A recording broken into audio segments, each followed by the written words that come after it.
viagem começa quase 4.000 anos atrás. Naquela época, os matemáticos buscavam formas de resolver necessidades práticas, fornecer as medidas adequadas para construir um templo, por exemplo. Foi aí que eles começaram a se deparar com os triângulos. 3 séculos antes de Pitágoras, os antigos babilônios já tinham descoberto a sequência de números que descreve as proporções dos triângulos retângulos, aqueles que têm um ângulo reto, de 90 graus. 2 papiros de 1800 e 1600 anos antes de Cristo mostram problemas matemáticos do Egito Antigo envolvendo triângulos.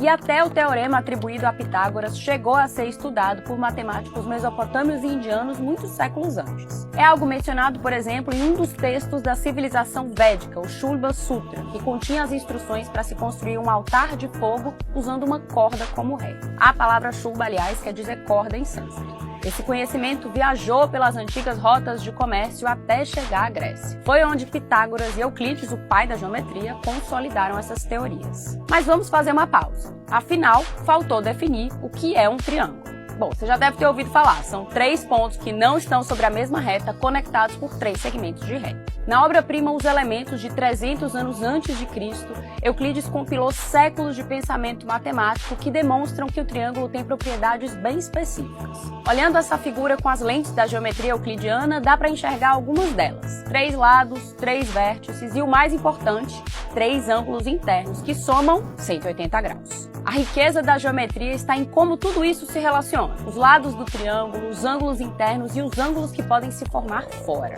E Pitágoras já tinha percebido isso alguns séculos antes. O teorema dele demonstra as relações e as propriedades entre os lados e os ângulos dos triângulos retângulos, ou seja, que tem um ângulo de 90 graus.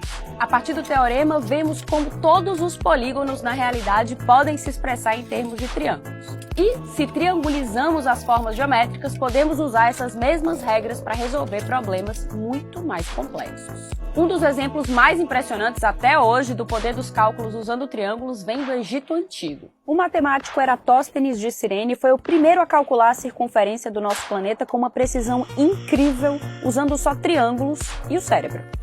Eratóstenes vivia em Alexandria e durante suas viagens percebeu que 2 obeliscos em cidades diferentes projetavam sombras diferentes na mesma hora do dia. Por quê? A única explicação possível era de que a curvatura da Terra colocava cada obelisco a um ângulo diferente do Sol. Mas o matemático não parou aí. Ele notou que dava para triangulizar esse problema e assim calcular a circunferência da Terra. Imaginou traçar uma linha até o centro da Terra a partir de cada obelisco. Usando uma propriedade matemática, aquela que diz que 2 retas paralelas cortadas por outra transversal formam ângulos alternos, internos, colaterais, internos, lembra? Pois é, ele chegou à conclusão de que as linhas se encontravam formando um ângulo de aproximadamente 7 graus. Pelo estudo dos triângulos, sabemos que um círculo tem 360 graus. E 7 graus são mais ou menos 1/50 de 360. Eratóstenes sabia a distância entre as 2 cidades dos obeliscos, 800 quilômetros.